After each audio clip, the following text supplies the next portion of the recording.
Joseph Fields. I'm going to talk to you about our democracy. I want to talk about why your vote matters, why you should go vote and participate in this system that we have. Um, First point is, do you want your ideas represented? Do you want how you think things should be shaped to be reflected in your representatives and who's going to be speaking for you in the House of Representatives and in Congress? Um, I want to kind of talk about the lack of voter turnout in the 2012 and the 2016 election. Uh, According to the Washington Post, about 43% of registered voters didn't participate in the 2016 election, and 42% did not participate in the 2012 election, which I think is kind of shameful considering we're founded on the idea of everybody getting to represent everything, but you're not participating. As a citizen, like I said, you kind of deal with the results of the election.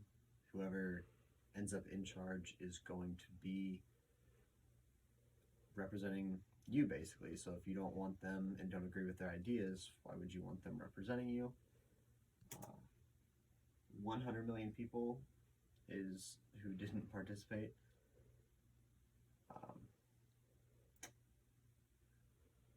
Kind of research your candidates. So, like, I myself, would be my first election participating in. A really good thing you can do, according to USA.gov, is to get in like a sample ballot, research your candidates, figure out who you want, look into their history in politics, what they've supported, what they haven't supported, if that aligns with you. Another thing that you could do to kind of help the overall participation is to encourage others to participate. So some people are discouraged by longer lines. They don't want to go vote in person. They don't have time to go vote in person, things like that.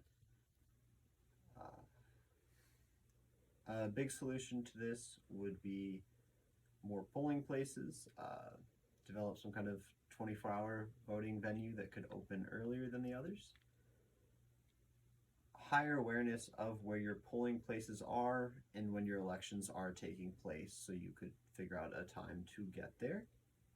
And kind of volunteer, like create an atmosphere that your fellow people around you, like your neighbors and everyone, feels that their vote does count.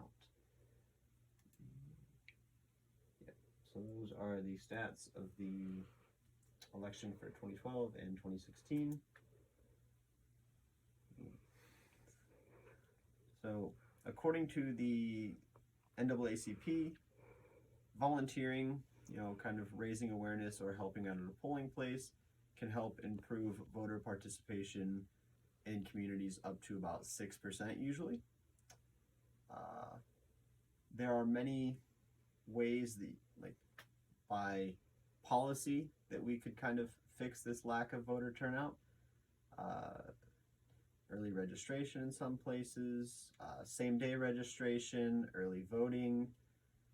Big one that Oregon is doing is automatic voter registration, which is if you're registered at the DMV, they put your information into the system, you are automatically opted in to vote, and then you are notified that you are registered to vote. If you don't want to vote or don't want to be registered, you can opt out at that point, but they automatically put you in. And that has added 22 million registered voters to their state, according to Danielle Root and Liz Kennedy of AmericanPress.org. So based on that, you could expect more than 7.9 million new voters nationwide, and about 3.2 million of them were ones that statistically would have never registered or even decided to participate. Volunteer, help out, kind of, I don't know, just help your neighbors, your community.